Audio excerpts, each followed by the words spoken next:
கிறிஸ்துவில் அன்புக்குரியவர்களே, இது வணக்க மாதம் 17ஆம் நாள். மரியா ஆறுதலின் தாய் என்கிற தியான கருத்தோடு நாளிலே அன்னை மரியாளோடு இணைந்து ஜெபிப்போம். யோவான் நற்செய்தி 19, 26, 27. இயேசு தாய் அருகில் நின்ற அன்பு சீடரையும் கண்டு தம் தாயிடம், அம்மா, இதோ மகன் என்றார். பின்னர் சீடரிடம், இவரே உன் தாய் என்றார். காயப்பட்டவன் ஆறுதல் அன்னை மரியா. மரியா அங்கே அழுகை கொண்டு கிடைக்கவில்லை என்றார். ஒரு தாயின் மகனின் மரணத்தை காணும் கொடூரமான சூழலிலும் மரியா அடுத்தவர்களுக்கு ஆறுதல் தரும் கருவியாக மாறுகிறார். இங்கே பகிரப்பட்ட தாய்மை பார்க்கிறோம். இயேசு சிலுவையில் தொங்கும் போது செய்த கடைசி உயில் இதுதான். அவர் தம் உடைமைகளை மக்களுக்கு கொடுத்தார். ஆனால் தன் தாயை திருச்சபை கொடுக்கிறார். ஏவாள் ஒரு மரத்தடியில் அறிவு தரும் மரம் விழுந்தார். மரியா மரத்தடியில் சிலுவை மரம் நிமிர்ந்து நிற்கிறார். ஏவாள் வழியாக துன்பம் வந்தது, மரியா வழியாக நமக்கு ஆறுதலும் வாழும் வந்தது. ஏவாள் மற்றும் மரியாளுக்கு இடையிலான இந்த ஒப்பீடு கத்தோலிக்க இறைகளில் இந்த புதிய ஏவாள் நீ யூ என்று அழைக்கப்படுகிறது. இந்த இரண்டு முரண்களையும் சற்று நாம் இங்கு தியானிக்கலாம். கீழ்ப்படியாமை வேர்சஸ் கீழ்ப்படிதல். ஏவாள் விழுந்த நிலை. ஏவாள் கடவுள் கொடுத்த கட்டளையை மீறி அறிவு தரும் மரத்தின் கனியை பறித்தால் அங்கே இருந்தது சுயநலம். நானும் கடவுளை போல் ஆக வேண்டும் என்ற அகந்தை அவளை விழச் செய்தது. அவள் மரத்தடியில் கனி பறித்த போது மனிதகுலம் இறையுறலை இழந்தது. மரியா நிமிர்ந்த நிலையில் இருக்கிறார். மரியா சிறுமை மரத்தின் அடியில் நின்றபோது அங்கே நிமிர்ந்தது இருந்த தியாகம். ஒரு சொற்படி எனக்காகட்டும் என்று அந்த பணிவு ஏவாள் செய்த முடிச்சை அவிழ்த்தது. ஏவாள் தனக்கு வேண்டியதை எடுக்க மரத்தடியை தேடினால், மரியா கடவுளுக்கு வேண்டிய தர சிறுவை மரத்தை தேடியா. நாம் கடவுள் வாழ்வில் எப்போது நான் என்கிறோமோ அப்போது விழுகிறோம். நம் வாழ்வில் எப்போது என்று கேட்கிறோம். நீர் இறைவா என்கிற போது நிமிர்ந்திருக்கிறோம். கனியானவர்.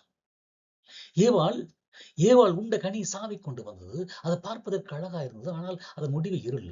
மரியா உலகத்திற்கு கனி இயேசுவை தந்தார். சிலுவை மரத்தில் தொங்கினார். அந்த சிலுவை என்ற மரத்தில் கசப்பு இருந்தாலும் அதுவே நீ முடிவில்லாத வாழ்வை தரும் கனியாக மாறியது. இங்கே புனித இறைனியோ கூறுகிறார், கன்னி ஏவாளின் கீழ்ப்படியாமல் ஏற்பட்ட முடிச்சு கன்னி மரியாளின் கீழ்ப்படிதலால் அவிழ்க்கப்பட்டது. ஏவாள் மரணத்தின் தாய், மரியா வாழ்வின் தாய். ஏவாள் மரணத்தின் தாய், மரியா வாழ்வின் தாய். அடுத்தபடியாக ஒளிந்து கொள்ளுதல் versus வெளிப்பட்டு நிற்றல். தவறு செய்தவன் ஏவாள் மரங்களுக்கிடையே ஒளிந்து கொண்டாள். பயம் அவளை ஆட்கொண்டது. மரியா சிலுவையில் வெளிப்படையாக நிற்கிறார்.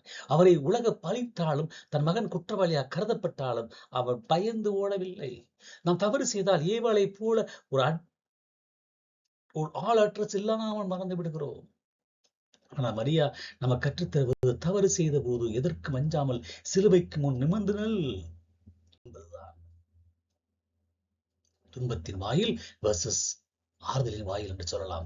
ஏவாள் வழியாக துன்பம் உலகிற்கு நுழைந்தது என்பது தண்டனை அல்ல, அது உறவு முறிவு. இறைவனின் படைத்த ஏதேன் தோட்டத்திலிருந்து மனிதன் வெளியேற்றப்பட்டான். ஆனால் மரியா வழியாக ஆறுதல் உலகிற்கு வந்தார். சிலுவையடிகள் யோவானை மகனாக ஏற்றுக்கொண்ட போது அனதையாக மனித குலத்திற்கு அம்மா கிடைத்தார். ஏவாள் பிரிவினையை தந்தால், மரியாள் பிணைப்பை தந்தார். ஏவாள் பிரிவினையை தந்தால், மரியாள் பிணைப்பை தந்தார். நம் ஒவ்வொருவருக்கும் ஒரு ஏவாளும் இருக்கிறார், ஒரு மரியாவும் இருக்கிறார். நமது ஆசைகளால் நாம் விழும்போது ஏவாளாக மாறுகிறோம். நம்ம சிலுவையை துணிவோடு ஏற்றுக்கொண்டு மற்றவர்களுக்கு ஆறுதல் தரும்போது மரியாவாக மாறுகிறோம். ஏவாள் ஒரு மரத்தடியில் மனித குலத்தை காயப்படுத்தினார். மரியா மற்றொரு மரத்தொடியில் நின்று கொண்டு இன்றும் தம் காயங்களுக்கு மருந்தாக ஆறுதலின் தாயாக விளங்குகிறார். ஏதேன் தோட்டத்தில் இழந்ததை கல்வாரி மலையில் அன்னை மரியாள் மீட்டுக் கொடுக்கிறார். இந்த மே மாதத்தில் நாம் ஏவாளின் வழியை விட்டுவிட்டு மரியாளின் நிமிர்ந்து நிற்கும் விசுவாசத்தை பின்பற்றுவோம். ஆறுதல் என்பது வெறும் வார்த்தை சொல்வதல்ல, ஒருவருக்கு துணையாக அருகில் நிற்பது. மரியா நமக்கு கற்றுத்தருவது அமைதியின் பிரசன்னம். அன்னை மரியாளின் அந்த அமைதியான பிரசன்னம், the silent presence என்பது வெறும் மௌனம் அல்ல, அது சக்தி வாய்ந்த மொழி. ஆறுதல் அளிப்பதில் மரியா காட்டிய அந்த ஆழமான பரிணாமத்தை இன்னும் நாம் ஆழமாக காக்க முடியும். வார்த்தைகள் தோற்கும் இடத்தில் நிற்றல். வாழ்வில் துயரங்கள் வரும்போது அங்கே எந்த ஆறுதல் வார்த்தைகளும் விடுபடாது. ஒரு மரணம் அல்லது ஈடுபட்ட முடியாத இழப்பு ஏற்படுகிற போது வருந்தாது என்று சொல்வது சில நேரங்கள் எரிச்சலையே தரும். மரியாவின் பாடம் நமக்கு மிக முக்கியம். சிலுவையடியில் மரியா நின்று சொற்பொழிவு ஆட்டவில்லை. ஏன் மகனே, உனக்கு ஏன் இந்த நிலை என்று புலம்பவில்லை. அங்கே அவர் நின்றார் என்கிறது இறை வார்த்தை. ஒரு நோயாளிக்கோடு துக்கத்தில் இருப்பவர்களுக்கோ நாம் 1000 அறிவுரைகளை சொல்வதை விட ஒரு மணி நேரம் அவர்கள் அமர்ந்து அவர்கள் கைகளை பிடித்துக் கொள்வது அதிக ஆறுதலை தரும். மரியா நமக்கு கற்றுத்தருவது இதைத்தான், உன் பிரசன்னமே மருந்து. இரண்டாவது, அமைதியான பிரசன்னம். மரியா சிலுவையில் நின்றது இயேசுவுக்கு ஒரு மிகப்பெரிய பலமாக இருந்திருக்கும். சிலுவையில் தொங்கிய இயேசுவை நம் சீடர்கள் ஓடிவிட்ட நிலையில் தன் தாயின் முகத்தை பார்க்கிறார். அந்த முகத்தில் தெரிந்த பயம் அல்ல, மகனே உன் தேவதை நான் பங்கெடுக்கிறேன் என்ற மௌனமான ஆதரவு. மரியா அங்கே ஒரு சைலண்ட் விட்னஸ், அமைதியின் சாட்சியாக. துன்பப்படுவர்கள் தங்களை யாரும் கவனிக்கவில்லை என்று நினைக்கும் போதுதான் அங்கே அதிகம் உடைந்து போகிறார்கள். நான் உன்னை பார்க்கிறேன், உன்னோடு இருக்கிறேன் என்று மரியா காட்டிய அந்த பார்வையில் தான் உண்மையான ஆறுதல் இருக்கிறது. மௌனம் என்பது வெறும் பொறுமை அல்ல, அது நிறைவு. நகைச்சுவையாக சொன்னால், நான் பல நேரங்களில் ஒருவருக்கு ஆறுதல் சொல்ல போய் நம்முடைய சொந்த கதைகளை சொல்லி அவர்களை இன்னும் அதிகமாக துன்பத்திற்கு உள்ளாக்குவோம். உனக்கு வந்த கஷ்டம் என்ன, எனக்கு வந்ததை பார் என்று ஆரம்பித்து விடுவோம். உனக்கு என்ன பெரிய கஷ்டம், என் கஷ்டத்தை பார்த்தா ரொம்ப மோசம் என்று சொல்லுவோம். ஆனால் மரியாளின் முதிர்ச்சி, மரியா தன் வேதனையை பெரிதுபடுத்தவில்லை.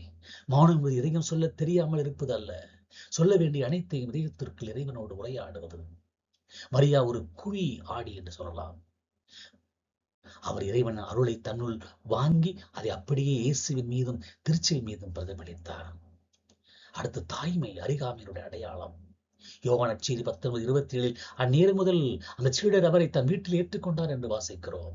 மரியா யோவானோடு சென்றது அவருக்கு தேநீர் போட்டு தருவதற்காக அல்ல, மாறாக இயேசுவை இழந்து தவித்த சீடர்களுக்கு ஒரு தாய்மையின் அரவணைப்பை தருவதற்காக.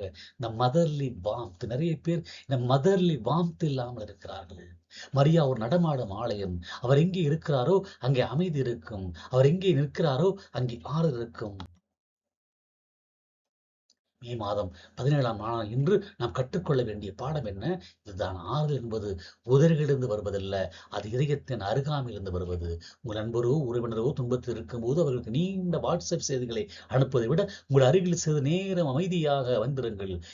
அன்னை மரியாவின் அந்த அமைதியான பிரசன்னம் உங்களுக்கு இருக்குமானால் உங்கள் மௌனமே அவளுக்கு பெரிய மருந்தாக அமையும். மரியா ஒன்றும் பேசவில்லை, ஆனால் அவர் இருந்த இடமெல்லாம் இயேசுவின் மனம் வீசியது. நாம் மௌனமாக இருப்போம், நம் செயல் பேசட்டும். மே மாதம் அன்னையினுடைய குணங்களை நாம் தியானித்துக் கொண்டிருக்கிறோம். தாங்கும் இதயத்தை என்று கேட்போம், வருந்தி பேசும் பண்பை என்று கேட்போம். அன்னை மரியா நாம் பல நேரங்களில் பெரிய லிஸ்ட் போட்டு ஜெபிப்போம். ஆனால் மரியா கானாவில் சொன்னது ஒரே ஒரு தான், திராட்சரசமே தீர்ந்து விட்டது. ஒரு பக்தர் சொன்னாராம், சாமி நான் மரியாவிடம் போய் என் மாமியார் பற்றி புகார் செய்தேன். சாமி கேட்டாரா, அவர் என்ன சொன்னார்? பக்தர், அவர் ஒன்று சொல்லல, சிலுவை அடிகள் நின்ற போது போல நீயும் விட்டு சிலுவை அடியில் நில் என்று மட்டும் சாடை காட்டினார் என்றாராம். ஆறுதலின் தாய் என்பதால் மரியாளுக்கு துன்பமே இல்லை என்று அர்த்தமில்லை. அவர் துன்பற்றவர்களின் தாய், த மதர் ஆஃப் சாரோஸ். காயப்பட்ட ஒருவரால் தான் மற்றவரின் காயத்தை துடைக்க முடியும். மே மாதத்தின் வடக்க மாதத்தின் நோக்கத்தை உணர்ந்தவர்களாய் மலரை காணிக்கையாக அர்ப்பணிக்கிற வேளைகளை நான் ஜபமாலையை காணிக்கையாக கொடுப்போம்.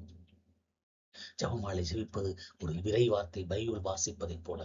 மே மாதத்தின் வடக்க மாதத்தில் அருளைந்த மரியை என்று சொல்லும் போது அந்த அருள் நம் குடும்பங்களுக்கு பாய நாம் அன்றாடுவோம். மரியா வழியாக டு ஜீசஸ் த்ரூ மேரி என்று சொல்வார்கள்.